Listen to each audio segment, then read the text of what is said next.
On the next episode, The King Plan. So Star doesn't want to stick around anymore now that Froster, the whole point that he was there and warning Golu, is dead and gone. So he parts ways with Golu and the rest of the group. And Stinky, on the other hand, decides to stay and help Golu fight with what Erty's got going on, the team that Erty's been building. And Erty makes it back to Mesa and meets up with Golu. And so Golu decides to take his entire team over to North Mesa where the Barrack S used to live and train there up on top of the mountain. So there's Golu, Blaster, Cage, Erty, Stinky, Vega, Dorm, and himself. They're up on the mountain now training.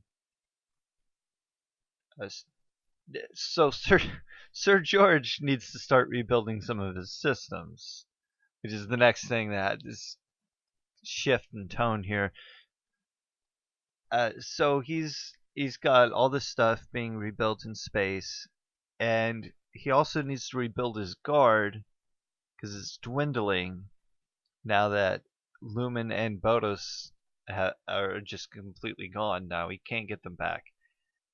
So he has an idea. Sir George wants to use John Lumen, as a replacement for both of them.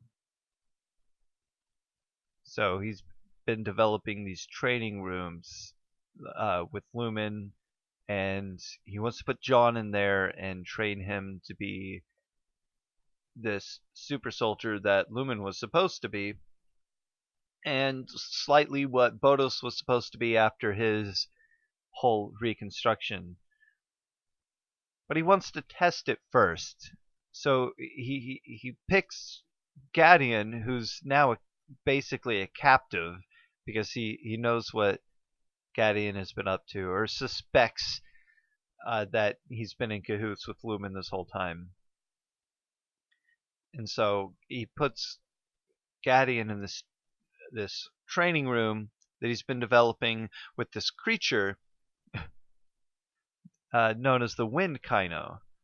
Right now, I just think it's called the Wind creature, but it'll develop its name fully as it goes along. And Gaydian fights the creature in this simulation, and it has no energy, makes almost no sound, has no smell, and moves so fast that it's invisible to him.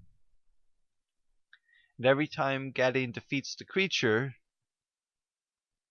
he barely survives making it through. And he is healed in this medical chamber thing that George has. And the wind creature, the Wind Kyno, is reconstructed and made better and stronger and faster every single time he defeats it.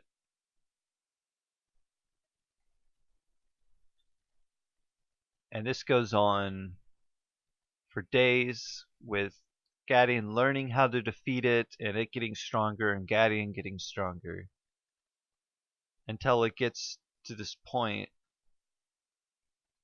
where he starts to fail very horribly to defeat this thing, and is on the edge of death again. And he decides that his eyes are what's holding him back, and he starts to meditate to try to predict this thing.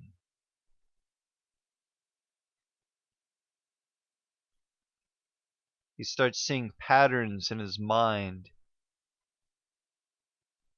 and he understands what this thing is and what it's doing and where it will come from next. He knows its patterns, and in order to stop it, he develops two new techniques, the Shatter Star and the M-Shatter Star. One destroys only organic material, and the other destroys only inorganic, so living material and non-living material.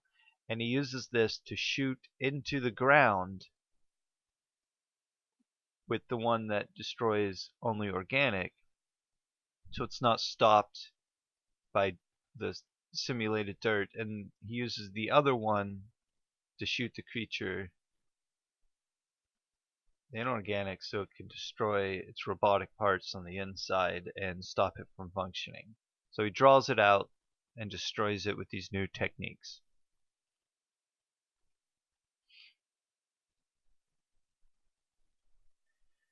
George decides that Gaydian is done. He's complete.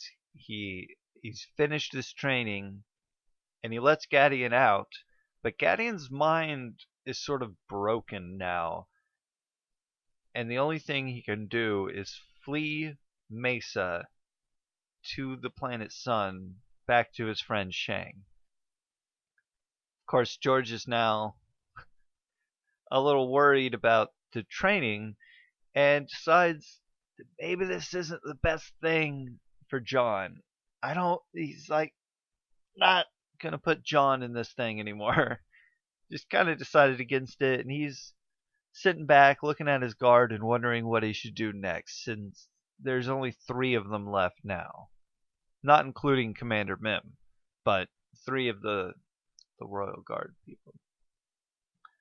And he has to now come up with a plan on what to do, because he's relied on these superpowers to protect him and be this huge guard.